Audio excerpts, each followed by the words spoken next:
জান, আমি না তোমাকে ভালোবাসি। আমি তোমাকে ভালোবাসতে পারবো না। কেন জান, তোমার ভিতরে কি কমতি আছে? আমার কোনো কমতি নেই, তোর মতন কালুয়ারে আমি ভালোবাসবো না। আমি তোমারে এত ভালোবাসি, প্রত্যেকদিন আমি তোমার পিছনে বাইক নিয়ে ঘুরি, তুমি যে আমারে ভালোবাসো না এটা তো আমারে বললেই পারতা। ক্যারে দোস্ত, কি করছে ও? আরে ও আমারে ভালোবাসে না ভালো কথা, এ কথা কি আমার বউরে বলার দরকার আছে?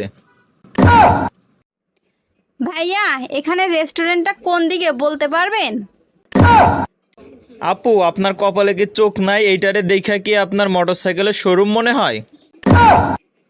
একটা বিটা মানুষ সারা দুনিয়ার সাথে লড়াই করতে পারে যদি তার বউ সাথে থাকে, আর যদি তার বউ উঠতি বসতি খুঁটা দেয় খুসা মারে, তাহলে কি সে টিকতে পারে? থাকবই না এই বাড়ি, আজকে আমি চলেই যাব। এই বাদ দিয়া 50 বার হলো, কোথাও তো যাও না। আচ্ছা বাবু, আমি যদি আরেকটা বিয়ে করি তাহলে তুমি কি করবা? কি আর করব, আমার তো সারা জীবন সাদা শাড়ি পরেই ঘুরতে হবে। কেন বাবু, তোমাকে সাদা কাপড় পরে ঘুরতে হবে কেন?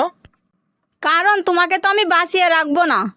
আরে বাবু, তুমিও না, আমি তো মজা করতেছিলাম, তুমি সিরিয়াসলি নাও কেন? আমি মোটেও মজা করছিলাম না, আমি কিন্তু সিরিয়াস। শোন দোস্ত, তুই যদি কোনো কারণে বকা খাস তাহলে বুঝবি তুই অফিসে আসিস। আর যদি তুই কোনো অন্যায় না করেই বকা খাস, আমি জানি তাহলে আমি বাসায় আসি, বউ বকে।